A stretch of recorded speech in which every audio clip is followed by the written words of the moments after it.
see this development as common. It's really not common. I was telling Dr. Inside there, I said, sometimes back you come to this place and see it very dark, no power. The place was like a rejected place, And whenever I interface with the former DG, I could hear him crying loud, no funding, no support, no this, no this. But seeing what is happening now, I think everybody will know that something is happening.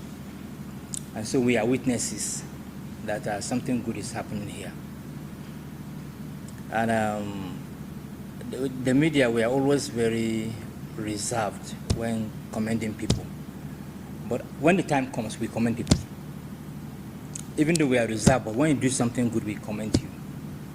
And so, DG, I must openly now commend you.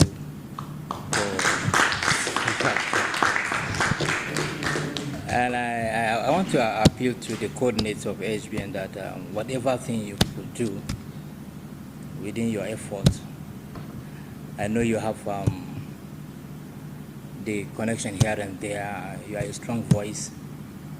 I feel that you see whatever you can do to support this place to grow.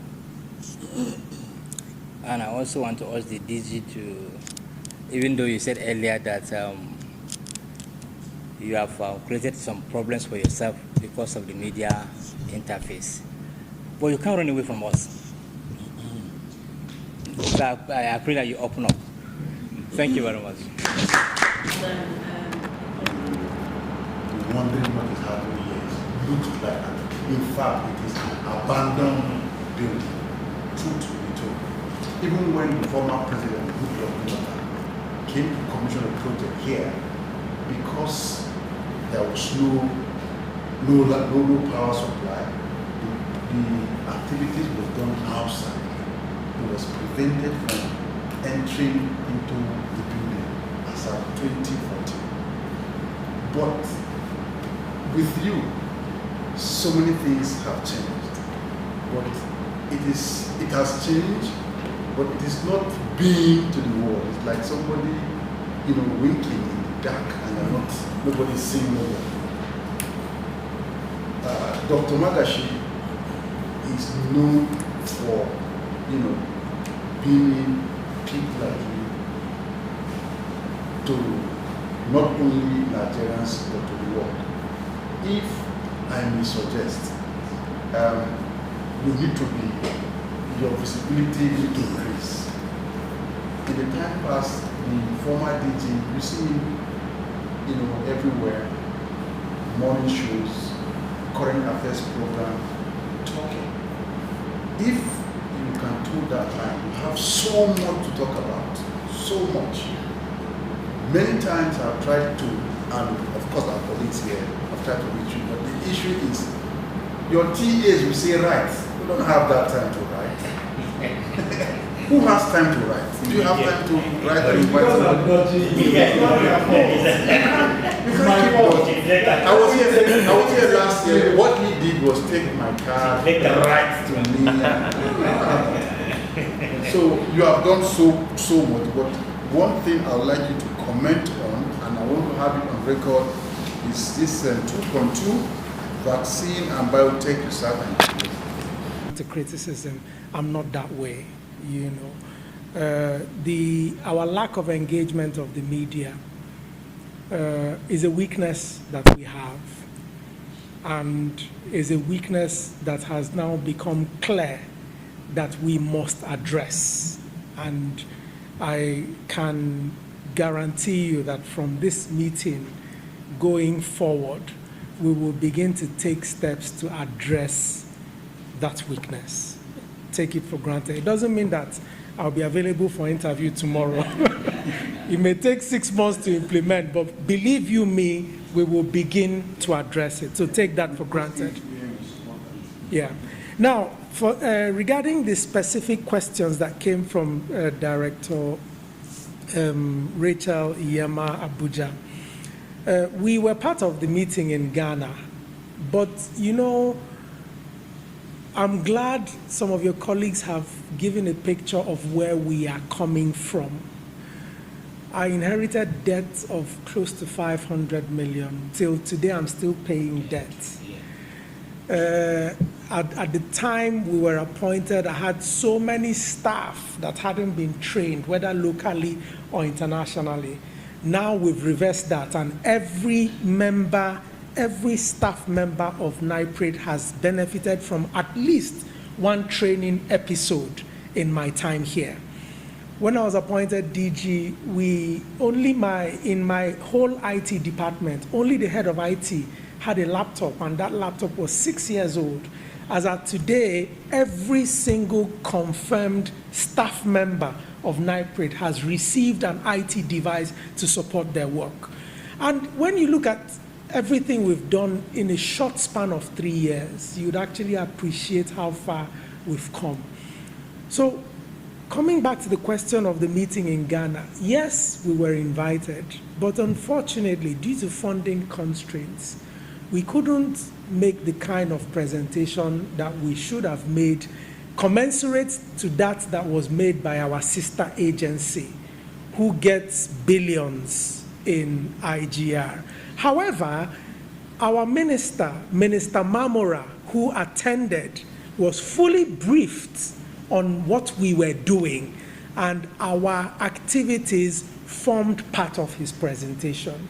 So all these activities, all the events mentioned by Director Rachel Yama Abuja, all of them we followed up. The ones that we needed to invite people to NIPRD, we did, and in fact, we're now at the preliminary stages of talking with WHO Afro as regards citing an international center here in NIPRD. But I can't give you specifics because we haven't concluded, but we have begun the discussion. Like I said, we've taken away the criticism and we will begin to address it. Now, to your specific question on vaccines and biotech R&D, I'll tell you the tangible things we've done, and I'll tell you the intangibles. And I'll start with the intangibles. Even before COVID came on board, and you can verify this with a simple Google search, we were at the forefront of local manufacturing of vaccines. As far back as 2016, 2017, when I was the executive secretary of the Pharmaceutical Manufacturers Group, we gave a press conference. That was when Nigeria struggled to get vaccines for meningitis. And we approached the then minister, Adigwe, to say that we can no longer abdicate the responsibility of producing vaccines for diseases that plague us. It's not easy, because you can put, there is the very famous case of an API plant that was put in Ghana, and because there wasn't an appropriate policy environment, it died. So very often, people like us who do a lot of work in the background, who put our professional and personal integrity at risk to create a policy environment to accommodate these entities, we do not get credit. But I charge you and your colleagues to go online, because that's the good thing about the internet. Now there is a lot of money for vaccines manufacturing, and you have what I call later day disciples flooding to take ownership. Go online and find out who are the true apostles of vaccines manufacturing in Nigeria. You cannot mention 3 names without Dr. Obi Adigwe emerging. And you can go online. I gave interviews to Guardian, gave interviews to Pharma News and other organizations. Hassan, you were here when I was chairing the, the Malaria World Day Committee. And you know the statements I made about medicine security for manufacturing of anti-malarials in Nigeria. At that time, majority of our anti-malarials were imported. Imported anti-malarials came in at zero duty, whereas equipment to manufacture anti-malarials in Nigeria, you had to pay 20 to 30% duty. We were the engine room that reversed that dastardly policy. And in 2016, government put in a 2016 fiscal policy that now puts a tax of 20 to 25% on 4 categories: anti-malarials, antibiotics, hematinics, and alkaloids. We engineered that policy change. And that is the reason why today you have over 160 local manufacturers who now have capacity to produce anti-malarials in Nigeria. So this is the intangibles without which, if you like, put 10 factories, those factories will fail. These are the intangibles that we were the primary architects in designing in terms of vaccines and biotech manufacturing and R&D, not just in Nigeria, in the whole of Africa. That being said, we now come to tangibles. Before this tenure, we didn't have a P3 antiviral laboratory. Based on intervention from government, which we had to engage very vigorously for, we now have upgraded our antiviral capacities, which is the first level to, vaccines R&D. And I think there are just 1 or 2 components that's left in that laboratory to take it to P3. And Professor Igarewa will show you where it is, and you can interface with the officers. That's number 1. Number 2 is, we in the healthcare team work, we in the healthcare space work as a team. I'm supervised by Minister Mamora, and I have an excellent working relationship with him.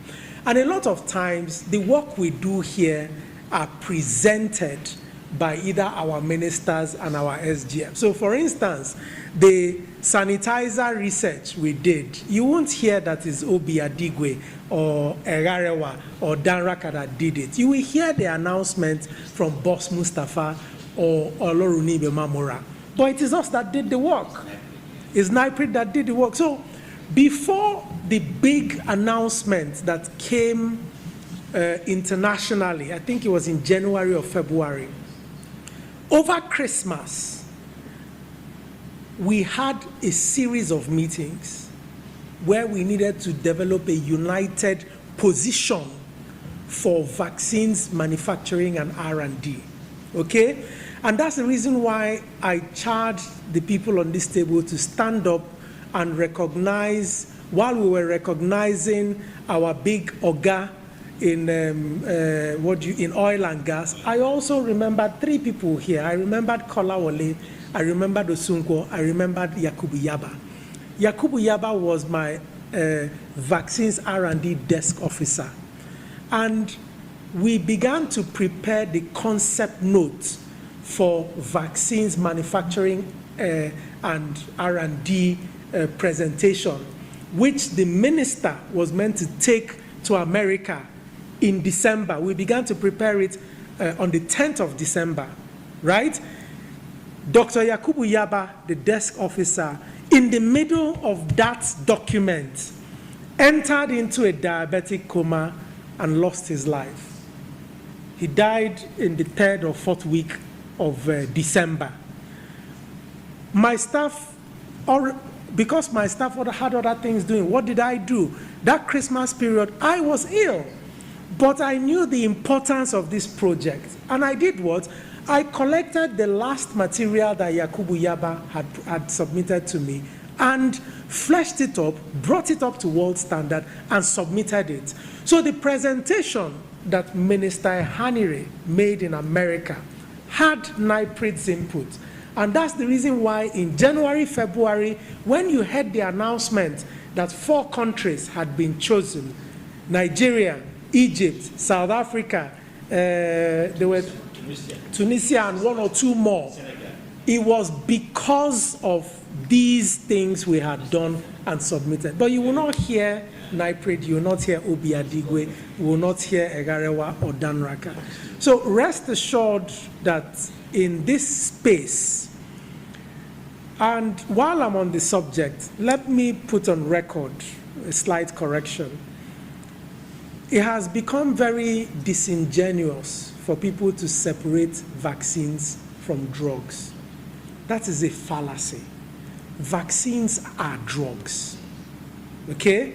And vaccines are pharmaceuticals. So any conversation you're hearing about vaccines R&D and the National Institute for Pharmaceutical Research and Development is not involved in that conversation, the people who are having those conversations are not serious people, okay? Because mandate-wise, I, Dr. Obi Adigwe, on behalf of Professor Egarewa, Dr. Danraka, and all other team members of NIPRD, we own the mandate for vaccines R&D. And people have said, oh, you do have capacity. If you don't have capacity, you build it. Capacity was not built in a day. All these people we import from, they were not born with capacity. But I can assure you that in Africa, in terms of capacity, in terms of staffing, in terms of equipment, in terms of seriousness, nobody stands where NIPRD stands.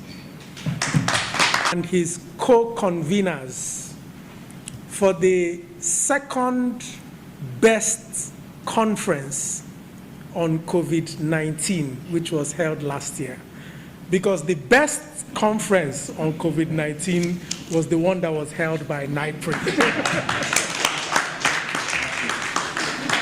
Which was on ASIC 19. Okay. But jokes aside, we're partners in progress, and even though ours was more focused on the scientific parts, because I think we received 200 abstracts, 250 abstracts. You know, yours held 2 months after ours held, and we found it a very good complementary mechanism, because it meant that a lot of the things we were talking about from a philosophical and academic perspective could also begin to translate to impact with the output of your conference. So I congratulate you again on that.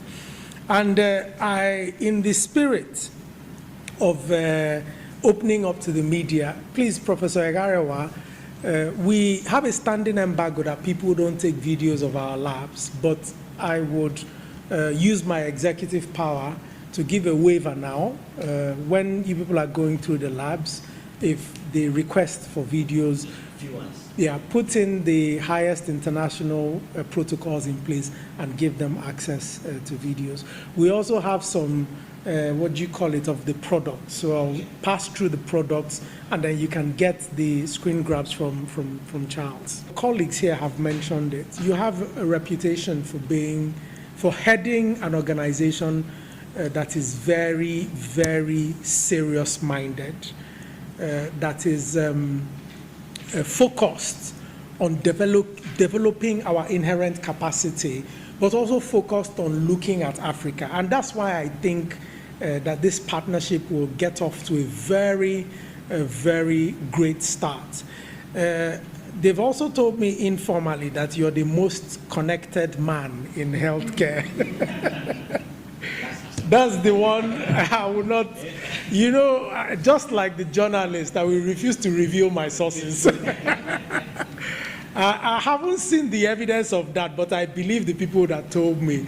So I will give you the next 12 to 18 months to prove that you're indeed the most well-connected man in healthcare, and I know you will not disappoint. That being said, Mr. Coordinator and founder of AHBN, you are indeed once again welcome, and we are indeed most grateful for your partnership. Thank you.